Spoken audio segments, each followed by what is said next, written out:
As the writing and development phase of Hametsu enters its final stages, the pressure is on for the team to juggle the many tasks at hand. But while the design and creative aspects of the game are crucial to its success, playtesting remains a top priority. Yeah, we're in the thick of it right now, that's for sure. We're at that middle plateau point in a project that you kind of reach. You kind of kick things off and you're just like, oh, everything's a lot of ideas flowing, and now we've kind of solidified the overall art style and look and kind of vibe that we want to go for, and now you're doing the work, you know, and that's just comes down to just long hours.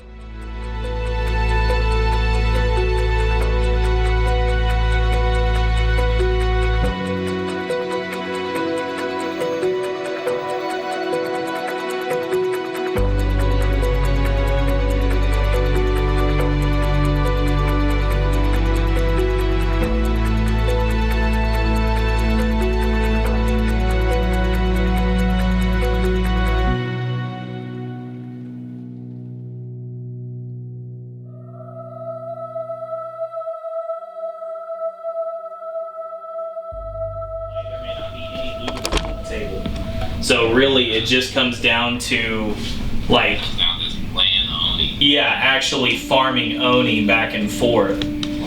So now, if this like ends up being a consistent thing where everybody's like, it feels weird that I have unlimited turns. As a small indie games company, Blackside Studios has had a hard time finding enough people to play test their rules before they reach publication. This time around, they're making a big push to not only include key community playtesters from their Discord channel, but also more local gamers. We are thankful when playtesters do playtest, but sometimes, and this isn't the playtester's fault by any means, the best they can do is read through the rules and give you their takes on it, because they have lives and jobs that give them actual paychecks, and they don't have time to sit down and play games. That's what playtesting really needs, though. That's why it's called playtesting. We also don't feel like we necessarily can ask for that to some extent, because again, it's like, you know, you'll get a credit in the book, you'll get a free copy of the game. I don't know how much that's actually worth to you. So it's a hard line. We have to balance that relationship. But if we facilitated trust, which we have in a lot of cases, we hope that anything we do ask and any feedback we receive is all with this bigger picture of making the game better. Right, rather than adding anything. The team is dedicated to making sure that every rule, mechanic, and aspect be thoroughly tested to ensure that Hametsu is the best that it can be. It's a delicate balancing act for Doug, and with Ben pushing ahead on layout and design, they are both juggling multiple moving parts. You know, the problem that I have with that, and the reason I don't want to do that, is because that game that you, me, and Connor played against the Shikigami, that was probably like 35 game turns. Playtesting, a really good opportunity to see some weaknesses in the rules, some things that maybe aren't working quite like I had imagined them to work or envisioned that they would work. Things with like scenario generation and the way the Oni interact on the table. Some of these situations that were rolled up ended up acting kind of weird. So it was a really good opportunity for me to see some of these things and see how a character plays on the table outside of me facilitating that. You write something in the abstract alone, sometimes maybe with one other person. And the way that people interpret rules and the way that people interpret wording in this type of product it just varies wildly. You can get incredibly diverse reactions from people and interpretations from different people, because everyone interprets rules and mechanics slightly differently. And there's that old adage of like, oh, rules as written or rules as intended, right? So we've decided to do playtesting with Hametsu a little bit differently than we've done with some of our other games. This one is all invite only.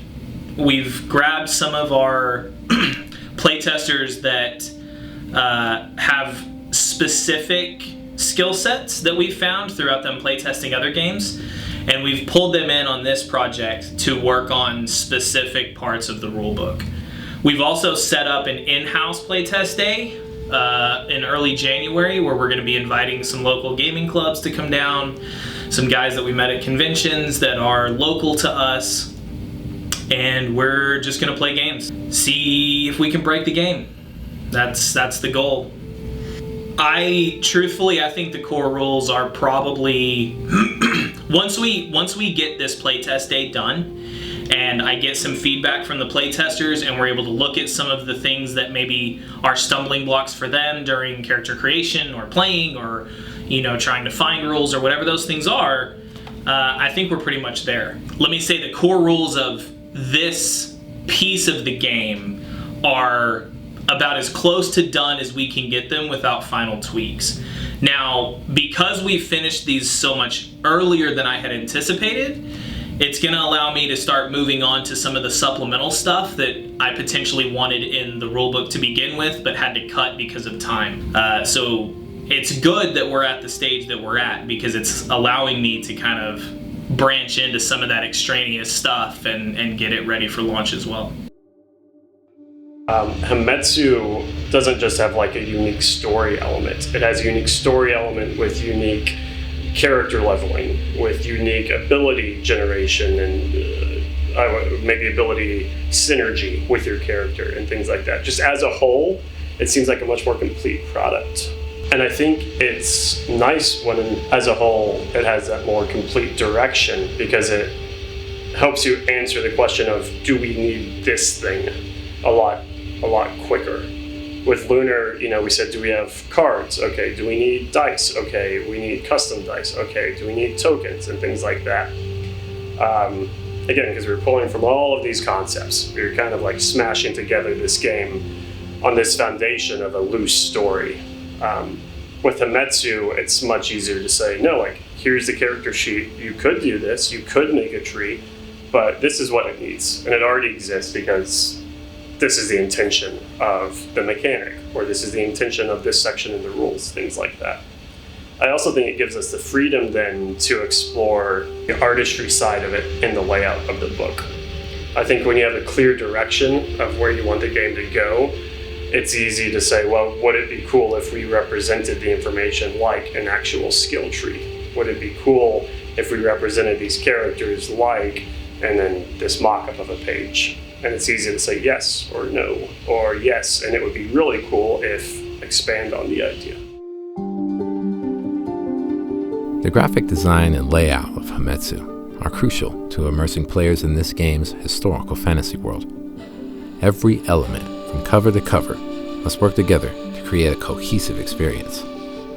The design team has pored over every detail, ensuring that every aspect of Hametsu is as visually stunning as it is thematically rich. It's these small touches that bring Hametsu to life. One thing that I personally have always loved about the rule books that we've produced, and especially looking at like some of the more graphic heavy rule books, things like Yafsiga or Lunar, these games, I remember when I was younger being able to just flip through a rule book at a game store and like look at the pictures and look at the miniatures and look at these really cool art, landscape pieces and things. That was always one of my favorite parts of getting a rule book. Plan of attack for Doug and I, because this is an in-house project, is that I'm able to start on the layout while he's still working on the rules. You end up with this like constant chop and change, but it being an in-house project and Doug and I are working together all day, it's really not as much of a problem. So we have started on layout. I've really enjoyed starting to like chip away at chunks of the book. We've got a lot of the initial pages designed out, a lot of how we want to lay out the rules, a lot of how just like down to things like the titles and the subheadings and the, which content do we want to bold, which terms do we want to bold, what do we want this to look like, what do we want this border to look like. There's hundreds and hundreds, maybe even thousands of choices you need to make when you're doing a book like this. And I love all of that. It's part of the process that I really enjoy a lot. It just takes time.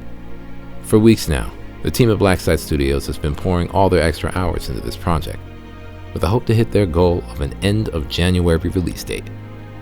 But the road to bringing a new game to market is never easy. While the company is getting ready to break for Christmas, there are still many aspects of the project that are in motion. We really want to try and hit this end of January, early February release window, and I don't know if we're going to be able to do it.